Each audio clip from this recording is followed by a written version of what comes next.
Hello everyone, welcome. आज का हमारा टॉपिक है कंजंक्शन।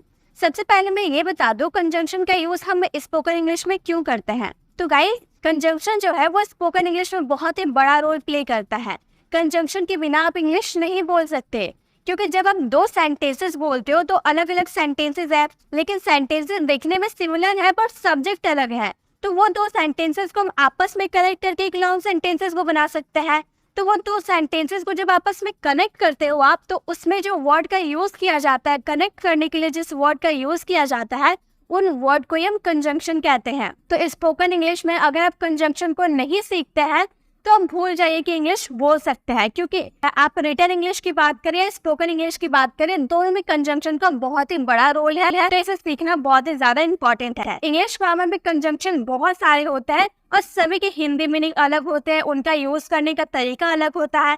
तो अगर आपको पूरे कंजंक्शन के नॉलेज चाहिए तो वीडियो में आपको एंड तक बने रहना होगा। अगर आप सोचते हैं कि एक दो कंजंक्शन को हम सीख लेंगे तो बाकी सारे कंजंक्शन अपने आप सीख जाएंगे, तो ऐसा बिल्कुल भी नहीं है। आपको सारे कंजंक्शन को सीखने होते हैं, सभी के यूजेस को अच्छे से सीखने होते हैं, तभी आप इनका यूज कर पाइएगा।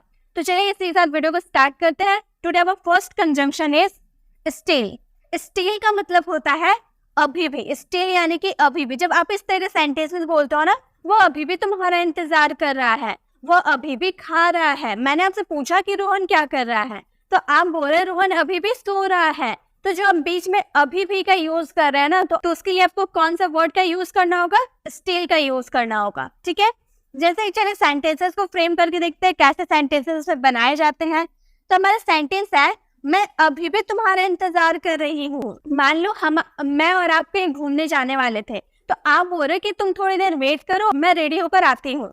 तो अब बहुत देर मैं वेट कर रही हूँ, आप घर चले गए और आप घर जाकर बहुत देर बाद कॉल करके मुझसे पूछ रहे हैं कि तुम अभी क्या कर रही हो। तो मैं आपको बोल रही हूँ कि मैं अभी भी तुम्हारा वेट कर रही हूँ, मैं अभी भी तुम्हारा इंतजार कर रही हूँ।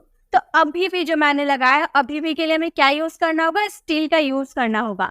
तो मैं के लिए सबसे पहले आपको ये कौन सा टेंस है? ये प्रेजेंट कॉन्टिन्यूअस का सेंटेंस है। तो सबसे पहले आपको कोई भी इंग्लिश ग्रामर में आप बात कर लो, आपको टेंसेस की, इंग्लिश ग्रामर में जिस टॉपिक की आप बात करो उसमें टेंसेस की जरूरत हमेशा पड़ती है, टेंसेस और मॉडल्स की। तो आपको इसकी नॉलेज बहुत ही जरूरी है। अगर आप टेंसेस नहीं जानते तो मैंने टेंसेस के लिए वीडियो अपलोड कर रखी हूँ, आप प्लेलिस्ट में जाकर टेंस वाली वीडियोस को विजिट कर सकते हैं। तो मैं अभी भी तुम्हारा इंतजार कर रही हूँ, ये हमारा प्रेजेंट कॉन्टिन्यूअस का सेंटेंस है, जिसमें सब्जेक्ट प्लस वर्ब में आईएनजी लगाना होता है। तो सब्जेक्ट हमारा क्या है? मैं के लिए हम क्या यूज करेंगे? आई का यूज करेंगे। आई के साथ क्या लगता है? एम लगता है। ये तो बहुत ही कॉमन है, आप सभी को पता होगा।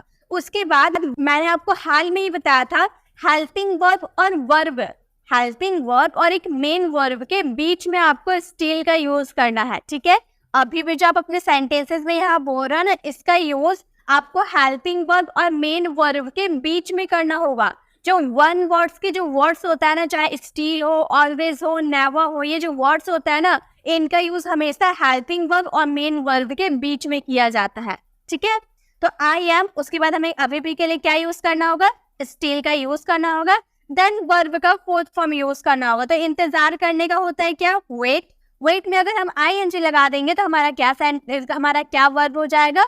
वेटिंग हो जाएगा। किसका इंतजार कर रहे हो? तुम्हारा, यानी कि for you. I am still waiting for you. मैं अभी भी तुम्हारा इंतजार कर रही हूँ। नेक्स्ट हमारा सेंटेंस है, वो अभी भी भूखा है। मतलब उसने खाना खा लिया है लेकिन उसका भूख खत्म नहीं हुआ, वो अभी भी भूखा है। तो वह किसी बॉय की बात कर रहे हैं तो हम ही का यूज करेंगे। He is. यहाँ भी इसके बाद हेल्पिंग वर्ब के बाद हमें क्या यूज करना है? स्टिल का यूज करना है। स्टिल का यूज किए। ही इज स्टिल क्या है? भूखा है, यानी कि hungry. He is still hungry, वो अभी भी भूखा है। नेक्स्ट हमारा सेंटेंस है, मैं अभी भी यहाँ हूँ। तुम तो चले गए घर, मैं अभी भी यहाँ हूँ। तो अभी भी के लिए हम स्टिल का यूज करेंगे। ये भी हमारा प्रेजेंट का सेंटेंस है, बोलेंगे आई एम। उसके बाद स्टिल का यूज करना, हेल्पिंग वर्ब के बाद स्टिल का यूज किया जाता है। स्टिल हियर, यहाँ यानी कि here. I am still here, मैं अभी भी यहाँ हूँ। तो आपको समझ में आ गया स्टिल का यूज किसी भी सेंटेंस में कहाँ किया जाता है और किस तरह किया जाता है। तो जब भी आप इंग्लिश में कोई भी सेंटेंस बोलो, उसमें अगर आपको अभी भी का यूज करना है तो अभी भी के लिए आप कौन सा वर्ड का यूज कीजिएगा? स्टिल का यूज कीजिएगा, जो एक तरह से कंजंक्शन होता है। तो एक सेंटेंस आप लोगों के लिए है, मैं अभी भी सो रही हूँ। इसका आंसर क्या होना चाहिए? इसका आंसर आपको कमेंट बॉक्स में देना है। नेक्स्ट हमारा कंजंक्शन है not only but also. Not only but also का यूज हम सेंटेंस में किस तरह के सेंटेंसेस में करते हैं? न ये पर वो भी, ना मुझे ये चाहिए वो भी चाहिए। मतलब आपको एक चीज तो चाहिए, दूसरी चीज भी आपको चाहिए। जैसे मैं हिंदी ही नहीं इंग्लिश भी जानता हूँ, वह मेरा ही दोस्त नहीं तुम्हारा भी दोस्त है, वहाँ मैं ही नहीं तुम भी जाने वाले हो। तो इस तरह के सेंटेंस ना ये पर वो भी वाले सेंटेंसेस के लिए नॉट ओनली बट ऑल्सो का यूज करना होता है। तो चलिए सेंटेंसेस को फ्रेम करके देखते हैं। हमारा फर्स्ट सेंटेंस है मैं हिंदी ही नहीं इंग्लिश भी जानता हूँ। मतलब आप हिंदी तो जानते हो प्लस आप इंग्लिश भी जानते हो, तो इसके लिए हम कौन से वर्ड का यूज करेंगे? नॉट ओनली बट ऑल्सो का भी यूज करेंगे। जैसे कि हम, ये हमारा कौन सा सेंटेंस है? ये हमारा प्रेजेंट इंडेफिनिट का सेंटेंस है। ता होती है यानी कि प्रेजेंट इंडेफिनिट का सेंटेंस है, जिसमें हम सब्जेक्ट प्लस वर्ब का फर्स्ट फॉर्म या फिर वर्ब का फिफ्थ फॉर्म यूज करते हैं, वो सब्जेक्ट के अकॉर्डिंग। अगर आपका सब्जेक्ट थर्ड पर्सन सिंगुलर है तो वर्ब का फिफ्थ फॉर्म यूज करते हैं। अगर अदर जो आपका सब्जेक्ट बच गया वो है तो उसके साथ वर्ब का फर्स्ट फॉर्म यूज किया जाता है। तो हमारा सब्जेक्ट क्या है? आई है, तो आई का यूज करेंगे। उसके बाद आई क्या है हमारा? आई हमारा फर्स्ट पर्सन सिंगुलर है, थर्ड पर्सन सिंगुलर नहीं है, तो इसके साथ वर्ब का फर्स्ट फॉर्म यूज करेंगे। ठीक है, तो यहाँ पे वर्ब का फर्स्ट फॉर्म यूज करने से पहले आपको यहाँ पर नॉट ओनली का यूज करना होगा। क्यों? मैं हिंदी ही नहीं की बात कर रहे हैं ना, इसलिए पहले आपको नॉट ओनली का यूज करना होगा सब्जेक्ट के जस्ट बाद। इसमें आपका हेल्पिंग वर्ब नहीं है। अगर हेल्पिंग वर्ब रहता ना तो पहले आपको सब्जेक्ट बाद हेल्पिंग वर्ब यूज करना होता, देन आपको नॉट ओनली का यूज करना होता है। लेकिन इसमें आपका हेल्पिंग वर्ब नहीं है, इसलिए सब्जेक्ट और मेन वर्ब के बीच में आपको नॉट ओनली का यूज करना है। ठीक है, तो हम बोल रहे आई नॉट ओनली जानता, जानने के लिए क्या यूज करेंगे? नो का यूज करेंगे, जो हमारा वर्ब का फर्स्ट फॉर्म है हिंदी। क्या जानता हूँ? हिंदी जानता हूँ। बट ऑल्सो उसके बाद इंग्लिश का यूज करेंगे। ठीक है, तो हमारा सेंटेंस फ्रेम हुआ I not only know Hindi but also English. मैं हिंदी ही नहीं इंग्लिश भी जानता हूँ। चलिए नेक्स्ट सेंटेंस को भी फ्रेम करते हैं। इसमें तो हेल्पिंग वर्ब नहीं था इसलिए थोड़ी सी दिक्कत हुई। अब हेल्पिंग वर्ब अगर रहे हमारा सेंटेंस तो वहां पर नॉट ओनली का यूज कहाँ करना है वो भी मैं आपको बता देती हूँ। यह मेरा ही नहीं तुम्हारा भी भाई है। मान लो कोई खड़ा है तो आप बोल रहे हैं ये मेरा ही नहीं तुम्हारा भी भाई है। तो ये हमारा कौन सा सेंटेंस है? ये हमारा प्रेजेंट का सेंटेंस है, जिसमें हमारा सब्जेक्ट क्या है? ही है। ही का यूज करेंगे। ही के साथ क्या यूज होता है? इज का यूज होता है। इसका यूज किए। अब इसमें नॉट ओनली का यूज करेंगे। He is not only my brother. किसका भाई? मेरा भाई, यानी कि my brother is not only my brother. ये मेरा ही भाई नहीं बट ऑल्सो योर्स। पूरा सेंटेंस फ्रेम हुआ he is not only my brother but also yours. Next हमारा सेंटेंस है वो मुझे ही नहीं तुम्हें भी जानता है। ता है, ती है, प्रेजेंट इंडेफिनिट का सेंटेंस है। ही हमारा थर्ड पर्सन सिंगुलर है, तो आपको वर्ब का फिफ्थ फॉर्म यूज करना होगा। तो इस सेंटेंसेस को फ्रेम करके इसका आंसर आपको कमेंट बॉक्स में करना होगा। नेक्स्ट कंजंक्शन है हमारा एज लॉन्ग एज, जिसका हिंदी मीनिंग होता है जब तक। जब तक मैं तुम्हारे साथ हूँ तुम्हारा कोई कुछ नहीं बिगाड़ सकता। जब तक मैं यहाँ हूँ तुम भी यहाँ से हिलना मत। जब तक मैं घर से बाहर जा रही हूँ तब तक तुम अपना होमवर्क कंप्लीट कर लेना। तो जब तक आप जो अपने सेंटेंसेस में बोलते हो डेली लाइफ में बहुत ही ज्यादा यूज किया जाता है। तो जब तक के लिए आपको क्या यूज करना है? एज लॉन्ग एज का यूज करना है। जैसे हमारा सेंटेंस है जब तक मैं यहाँ हूँ तुम कहीं नहीं जाओगे। जब तक मैं यहाँ हूँ तुम कहीं नहीं जाओगे, तो जब तक के लिए सबसे पहले आपको क्या यूज करना है? एज लॉन्ग एज का यूज करना है जब तक के लिए। उसके बाद मैं यहाँ हूँ यानी कि सिंपल हमारा सेंटेंस आई एम हेयर।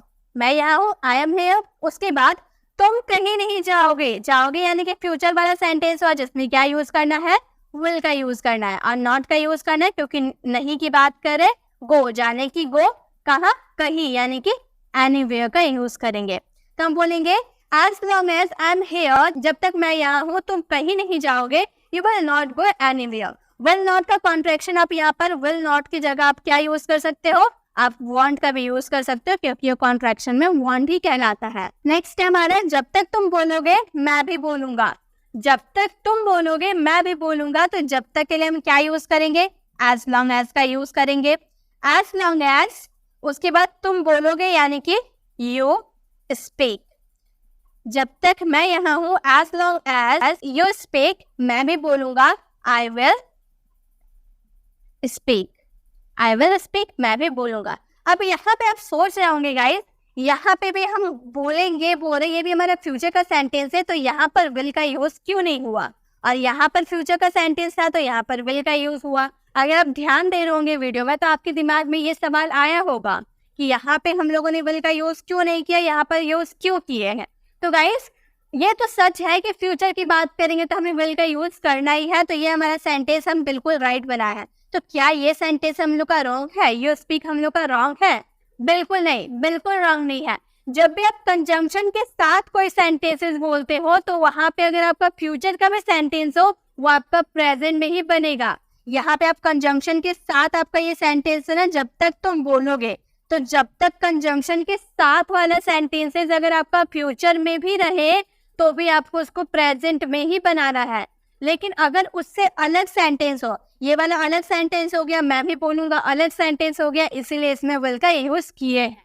तो ये आप ध्यान में रखिएगा कि जब भी कंजंक्शन के साथ कोई सेंटेंस रहता है वो फ्यूचर का भी रहे तो भी हम उसे प्रेजेंट में कन्वर्ट करेंगे। लेकिन अगर कंजंक्शन के साथ वाला सेंटेंस नहीं है, वो अलग सेंटेंस है और वो फ्यूचर में है, तो उसे फ्यूचर में ही ट्रांसलेट करेंगे। ठीक है, तो ये समझ में आ गया। हम लोग का नेक्स्ट सेंटेंस है, जब तक आप चाहो यहाँ रुक सकते हो। जब तक आप चाहो यहाँ रुक सकते हो, इसका आंसर आपको कमेंट बॉक्स में करना है। नेक्स्ट हमारा कंजंक्शन है वाइल। वाइल का मतलब होता है करते हुए। वाइल यानी कि करते हुए, मतलब वो पढ़ते हुए खा रहा था, मतलब एक काम तो कर रहा, दूसरा काम भी करते रह रहा है। वो दौड़ते हुए पढ़ रहा था, वो खाते हुए बात कर रहा था, वो सोते हुए गाना गा रहा था। तो ऐसे वाले सेंटेंस में आपको वाइल का यूज करना होता है। इसके सेंटेंसेस कैसे होते हैं? वह पढ़ते हुए खा रहा था, वह पढ़ते हुए खा रहा था, तो वह हमारा क्या है?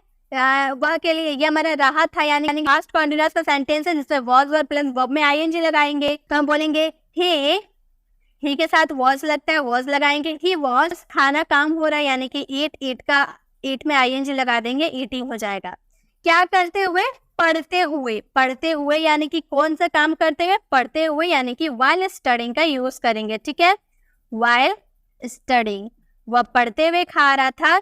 He was eating while studying। while एक तरह से आपका क्या है? while हमारा एक तरह से preposition भी है और conjunction भी है। तो मैंने आपको अभी रिसेंट में बताया था ना कि जब भी while आपका preposition रहे उसके बाद आने वाला वर्ब हमेशा वर्ब का फोर्थ फॉर्म ही रहता है, ये आपको ध्यान है ना। तो while एक तरह से कंजंक्शन भी है और preposition भी है जिसका यूज इस तरह से किया जाता है। नेक्स्ट सेंटेंस है, मैं सोते हुए गा रहा था। ये भी हमारा कौन सा सेंटेंस है? पास्ट कंटीन्यूअस का सेंटेंस है। मैं यानी कि आई के साथ क्या लगता है? वॉज लगता है। आई वॉज, गाने की English singing. I was singing while, क्या करते हुए भाई? सोते हुए, यानी कि while स्लीपिंग, सोने में आईएनजी लगाएंगे, स्लीपिंग हो जाएगा। I was singing while sleeping, मैं सोते हुए गा रहा था। नेक्स्ट, वह बोलते हुए खा रहा था, मतलब बोल भी रहा था, खा भी रहा था, तो हम बोलेंगे खा रहा था। ये भी हमारा कौन सा सेंटेंस है? पास्ट कंटीन्यूअस का सेंटेंस है। वह यानी कि सी, किसी लड़की की बात कर रहे, सी हम यूज करेंगे। ठीक है, रहित ही कर दे रहे हैं। तो से वॉज, क्या खाने के काम हो रही, यानी कि ईटिंग का यूज करेंगे। ईटिंग, क्या करते हुए? बोलते हुए, यानी कि बोलना का स्पीक, स्पीक में आईएनजी लगा देंगे तो क्या हो जाएगा? स्पीकिंग हो जाएगा। तो हमारा पूरा सेंटेंस सेव हुआ, सी वॉज ईटिंग व्हाइल स्पीकिंग। ठीक है, नेक्स्ट है, वह खेलते हुए पढ़ रहे थे। इसका आंसर आपको कमेंट बॉक्स में करना है। हम खेलते हुए पढ़ रहे थे। नेक्स्ट मेरा कंजंक्शन है वेदर और। वेदर और यानी कि चाहे करे या ना करे, वो चाहे वो आए या ना आए, मैं तो जाऊंगा। चाहे वो मुझसे बात करे या ना करे, मैं तो करूंगा। चाहे वो शादी में जाए या ना जाए, मैं तो जाऊंगा। तो ऐसे वाले सेंटेंसेस के लिए वेदर और का यूज किया जाता है। जैसे मेरा फर्स्ट सेंटेंस है, चाहे वो आए या ना आए, मैं तो जाऊंगा। उसका मन वो आए चाहे ना आए, मैं तो जाऊंगा। मैं क्यों अपना मन मारूं? तो चाहे वो आए या ना आए, इसके लिए हम क्या यूज करेंगे? Weather he comes. He comes यानी कि प्रेजेंट का हमारा सेंटेंस बन गया। वेदर ही कम्स, और यहाँ पर और का यूज हम लोगों ने कर दिया। और not I will go, not I will go. तो चाहे वो आए या ना आए, मैं तो जाऊंगा। तो हमारा सेंटेंस क्या बना? हमारा सेंटेंस बना वेदर ही कम्स और नॉट, चाहे वो आए या ना आए, मैं तो जाऊंगा, आई विल गो। नेक्स्ट हमारा है, चाहे वो देखे या ना देखे, मैं तो देखूंगा। तो हम बोलेंगे वेदर दे वॉच। कि बॉर्न की बात करें, वे की बात करें यानी कि दे का यूज किए, और हम वॉच का यूज करेंगे देखने के सेंस में, और नॉट, चाहे वो देखे या ना, वेदर दे वॉच और नॉट। मैं तो देखूंगा यानी कि आई विल, यहाँ पर वॉच का यूज किए तो यहाँ पर वॉच का यूज नहीं भी करते तो भी आपका सेंटेंस राइट है। चाहे वो देखे या ना देखे, मैं तो देखूंगा, वेदर दे वॉच और नॉट आई विल। नेक्स्ट है चाहे वो खाए या ना खाए, मैं तो खाऊंगा। इसका आंसर आपको कमेंट बॉक्स में करना है। नेक्स्ट कंजम्पशन है एज फार एज, जिसका हिंदी मीनिंग होता है जहां तक। जैसे आप ऐसे सेंटेंसेस बोलते हो ना, जहां तक मैं जानता हूँ उसकी शादी हो चुकी है। जहां तक मेरा सवाल है, मैंने अपनी पढ़ाई कंप्लीट कर ली है। तो जहां तक के लिए आपको क्या यूज करना है, एज फार एज का यूज करना है। तो हमारा फर्स्ट सेंटेंस है जहां तक मैं जानता हूँ वह पढ़ता है। कि कोई लड़का है सामने से क्रॉस होके जा रहा है, तो बगल वाला पर्सन आपसे पूछ रहा है कि वो पढ़ता है या नहीं पढ़ता है, तो आप बोलो जहां तक मैं जानता हूँ वो पढ़ता है।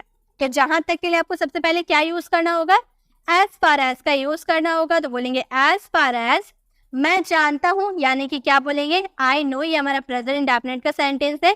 आई नो वह पढ़ता है, यानी कि ही स्टडीज। ये भी हमारा कौन सा सेंटेंस हुआ, ये भी हमारा प्रेजेंट इंडेफिनिट का सेंटेंस हुआ। As far as I know he studies. Next हमारा सेंटेंस है जहां तक वो जानता है हम खेलते हैं। ये भी हमारा प्रेजेंट इंडेफिनिट का सेंटेंस है। जहां तक यानी कि एज फार एज वो जानता है, यानी कि he knows। as far as he knows हम खेलते हैं, यानी कि we plays। हम खेलते हैं, we play। जहां तक मैं जानता हूँ वे लोग बातें करते हैं। ये भी हमारा प्रेजेंट इंडेफिनिट का सेंटेंस है। इस सेंटेंस को फ्रेम करके इसका आंसर आपको कमेंट बॉक्स में करना है।